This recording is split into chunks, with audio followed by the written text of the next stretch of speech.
എല്ലാവർക്കും നമസ്കാരം. ഒരു പുതിയ വീഡിയോയിലേക്ക് സ്വാഗതം. ഇന്ന് നിങ്ങളുമായിട്ട് പങ്കുവെക്കുന്നത് നമുക്ക് എങ്ങനെ യൂട്യൂബിൽ വീഡിയോ ചെയ്യുമ്പോൾ ഒരു നല്ലൊരു തമ്പനെയിൽ ക്രിയേറ്റ് ചെയ്യുക എന്നുള്ളതിനെ കുറിച്ചാണ്. അപ്പോൾ ഞാൻ ഉപയോഗിക്കുന്നത് പിക്സൽ ലാബ് എന്ന് പറഞ്ഞിട്ടുള്ള ആപ്ലിക്കേഷനാണ്. അപ്പോൾ അത് ഉപയോഗിച്ചിട്ടാണ് ഞാൻ ക്രിയേറ്റ് ചെയ്യുന്നത്. അപ്പോൾ തുടക്കക്കാരായിട്ടുള്ള ആളുകൾക്ക് സിമ്പിളായിട്ട് ഉപയോഗിക്കാൻ പറ്റിയൊരു ആപ്ലിക്കേഷനാണ് പിക്സൽ ലാബ്. അപ്പോൾ തീർച്ചയായിട്ടും ആദ്യമായിട്ടാണ് നിങ്ങൾ എൻ്റെ ചാനൽ കാണുന്നതെങ്കിൽ ചാനൽ സബ്സ്ക്രൈബ് ചെയ്യുക, ഈ വീഡിയോ ലൈക്ക് ചെയ്യുക, മറ്റുള്ളവരിലേക്ക് ഷെയർ ചെയ്ത് കൊടുക്കുക. നമുക്ക് നേരെ വീഡിയോയിലോട്ട് പോകാം. പ്ലേ സ്റ്റോർ ഓപ്പൺ ചെയ്യുക. പ്ലേ സ്റ്റോറിൽ പിക്സൽ ലാബ് എന്ന് ടൈപ്പ് ചെയ്യുക. അപ്പോൾ ഇങ്ങനൊരു ഇൻ്റർഫേസ് വരും.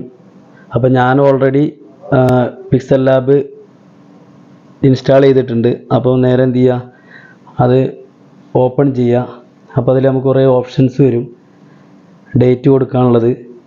അപ്പോൾ ഞാൻ ഈ വീഡിയോയ്ക്ക് തന്നെ ഒരു തമ്പനെയിൽ എങ്ങനെ ക്രിയേറ്റ് ചെയ്യുക എന്നുള്ളത് കാണിക്കുകയാണ്. അപ്പോൾ ഈ ഒരു വീഡിയോൻ്റെ തമ്പനെയിൽ തന്നെയാണ് ഞാൻ ഇവിടെ ക്രിയേറ്റ് ചെയ്യുന്നത്. അപ്പോൾ ആദ്യമായിട്ട് എൻ്റെ ഫോട്ടോ ഞാൻ സെലക്ട് ചെയ്തു ഗാലറിയിൽ നിന്ന്. അപ്പോൾ അതിൽ ഓൾറെഡി ഗാലറി എന്ന് പറഞ്ഞുള്ള ഓപ്ഷൻ ഉണ്ട്. അപ്പോൾ ഗാലറി സെലക്ട് ചെയ്ത് കഴിഞ്ഞാൽ നമുക്ക് എന്ത് ചെയ്യുക, ഗാലറിയിലെ ഫോട്ടോസ് കാര്യങ്ങളൊക്കെ നമുക്ക് സെലക്ട് ചെയ്യാൻ പറ്റും. അപ്പോൾ ഞാൻ എന്ത് ചെയ്തു, ആദ്യം എൻ്റെ ഫോട്ടോ സെലക്ട് ചെയ്തു. ഇനി ഒരു തമ്പനെയിലിന് ഞാൻ എന്ത് ചെയ്യുക, ഒരു ടൈപ്പ് ചെയ്യാണ്, ടെക്സ്റ്റ് ചെയ്യാണ്. അങ്ങനെ ഞാൻ എന്ത് ചെയ്തു, ഒരു തമ്പനെയിൽ ക്രിയേറ്റ് ചെയ്യാൻ വേണ്ടി ഞാൻ ടെക്സ്റ്റ് ടൈപ്പ് ചെയ്തു. എന്നിട്ട് അതിൽ നമുക്ക് ഫോണ്ട് കാര്യങ്ങളൊക്കെ മാറ്റാനുള്ള ഓപ്ഷൻ ഉണ്ട്. ഞാൻ എന്ത് ചെയ്തു, അതിൽ കയറിയിട്ട് നമുക്ക് ഫോണ്ട് സെലക്ട് ചെയ്യാം. അപ്പോൾ അങ്ങനെ അതിൻ്റെ ഫോണ്ട് സെലക്ട് ചെയ്ത് കുറച്ച് കട്ടി കൂടിയ ഫോണ്ട് ആക്കി മാറ്റി. ഓക്കെ, ഇനി നിങ്ങൾക്കും ഈസിയായി തമ്പനെയിൽ ഉണ്ടാക്കാം. അതാണ് എൻ്റെ ക്യാപ്ഷൻ, അത് ഞാൻ കൊടുത്തു. അത് കഴിഞ്ഞിട്ട് ഏതിൽ നിന്നാണ് നമ്മളിത് ചെയ്യണത്, അപ്പോൾ നമ്മൾ വീഡിയോയിൽ കൊടുക്കുന്ന പിക്സൽ ലാബ് ഉപയോഗിച്ചിട്ടാണ്. അപ്പോൾ പിക്സൽ ലാബ് ഉപയോഗിച്ചെന്ന് പറഞ്ഞിട്ട് എന്ത് ചെയ്തു, അതും ഒന്ന് കൊടുത്തു. അങ്ങനെ അതും ഫോണ്ട് ഒന്ന് ചേഞ്ച് ചെയ്തു. നമുക്ക് വേണ്ട ഡേറ്റ് കൊടുക്കാനുള്ള ഓപ്ഷൻ ഉണ്ട്. പിന്നെ സ്റ്റിക്കറാണ്. അപ്പോൾ അതിലൊരുപാട് സ്റ്റിക്കേഴ്സ് കാര്യങ്ങളുണ്ട്. അപ്പോൾ നമുക്ക് വേണമെങ്കിൽ നമുക്ക് എന്ത് ചെയ്യാം, അങ്ങനെ സ്റ്റിക്കർ കൊടുക്കുക, ഇല്ലെങ്കിൽ നമുക്ക് സ്റ്റിക്കർ ഒഴിവാക്കാം. അപ്പോൾ ഞാൻ എന്ത് ചെയ്തു, അതിൽ പിന്നെ അതേപോലെ തന്നെ അതിൽ നമുക്ക് ഒരുപാട് ഡ്രാഫ്റ്റുകളുണ്ട്. നമുക്ക് ഇഷ്ടമുള്ള കോട്ട് മെസ്സേജുകൾ കാര്യങ്ങളൊക്കെ ഉണ്ട്. അത് നമുക്ക് സെലക്ട് ചെയ്താൽ കോഡ്സ് എന്ന് പറഞ്ഞതിൽ പോയി കഴിഞ്ഞാൽ എന്ത് ചെയ്യുക, കുറേ കോഡ്സുകൾ കിട്ടും. അപ്പോൾ ഞാൻ അതൊന്നും കൊടുത്തില്ല, അത് ജസ്റ്റ് കാണിച്ചു എന്നുള്ളൂ. എന്നിട്ട് ഞാൻ സ്റ്റിക്കറിൽ പോയിട്ടൊരു 100% എന്ന് കാണിക്കാൻ വേണ്ടി ഒരു 100% എന്നുള്ള അതും കൊടുത്തു. പിന്നെ നമുക്ക് എന്തെങ്കിലും കാര്യത്തെ കറക്റ്റായിട്ട് കാണിക്കാൻ വേണ്ടിയാണെങ്കിൽ എന്ത് ചെയ്യുക, നമുക്ക് ഇങ്ങനത്തെ ആരോ മാർക്ക് കൊടുക്കാം, നമുക്കതിൻ്റെ കളർ ചേഞ്ച് വരുത്താം.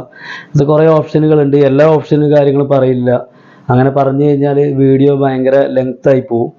അപ്പോൾ നിങ്ങളിത് ചെയ്ത് കഴിഞ്ഞാൽ നിങ്ങൾക്കത് മനസ്സിലാവും. അപ്പോൾ ഞാൻ എന്ത് ചെയ്തു, അങ്ങനെ ആരോ മാർക്കും കൊടുത്തു. കളറും കാര്യങ്ങളും ചെയ്തില്ല. പിന്നെ നമുക്ക് അതിൻ്റെ ബാക്ക്ഗ്രൗണ്ടിൻ്റെ കളറ് കാര്യങ്ങളൊക്കെ മാറ്റാനുള്ള ഓപ്ഷൻ ഉണ്ട്. അപ്പോൾ നമുക്ക് എന്ത് ചെയ്യാം, അങ്ങനെ ബാക്ക്ഗ്രൗണ്ടിൻ്റെ കളറും നമുക്ക് ചേഞ്ച് ചെയ്ത് കൊടുക്കാം. പിന്നെ അതിൽ തന്നെ കുറേ ഓപ്ഷനുകളുണ്ട്. അത് നിങ്ങൾ കയറി നോക്കുമ്പോൾ തന്നെ നിങ്ങൾക്ക് മനസ്സിലാവും ചേഞ്ച് ആക്കാനുള്ള. അപ്പോൾ ഞാൻ എന്ത് ചെയ്തു, ബാക്ക്ഗ്രൗണ്ടിൻ്റെ കളറും ഞാൻ ഒന്ന് ചേഞ്ച് കൊടുക്കുന്നുണ്ട്. അങ്ങനെ ചേഞ്ച് ചെയ്ത് കഴിഞ്ഞ് കഴിഞ്ഞാൽ നമ്മളുടെ ഏകദേശം ഒരു നോർമൽ തമ്പനെയിലായി. അപ്പോൾ ആ തമ്പനെയിൽ നമ്മൾ ക്രിയേറ്റ് ചെയ്തത് നമുക്ക് ഏതൊക്കെ കാര്യത്തിന് യൂസ് ചെയ്യുക എന്നുള്ളത് നമുക്കതിൽ സേവ് ഓപ്ഷൻ ഉണ്ട്. അവിടെ മുകളിൽ പോയിട്ട് നമ്മൾ നോക്കിക്കഴിഞ്ഞാൽ നമുക്ക് എന്ത് ചെയ്യാം, പിക്ചറായിട്ടത് കണ്ടോ, ഇമേജ് സേവ്ഡ് എന്ന് പറഞ്ഞിട്ട് വരും. അപ്പോൾ നമുക്കതിൽ യൂട്യൂബിന് വേണ്ട തമ്പനെയിലാണെങ്കിൽ അതിൽ കറക്റ്റായിട്ട് അതിനുള്ള റേഷ്യോ കണക്കായിട്ട് ഉണ്ട്. അപ്പോൾ നമുക്ക് എന്ത് ചെയ്യാം, നേരെ അത് നമുക്ക് സേവ് ചെയ്യാം. അപ്പോൾ ഈ വീഡിയോ എല്ലാവർക്കും ഇഷ്ടപ്പെട്ടിട്ടുണ്ടെങ്കിൽ എന്ത് ചെയ്യുക, ലൈക്ക് ചെയ്യുക, ഷെയർ ചെയ്യുക, മറ്റുള്ളവർക്ക് ഷെയർ ചെയ്ത് കൊടുക്കുക.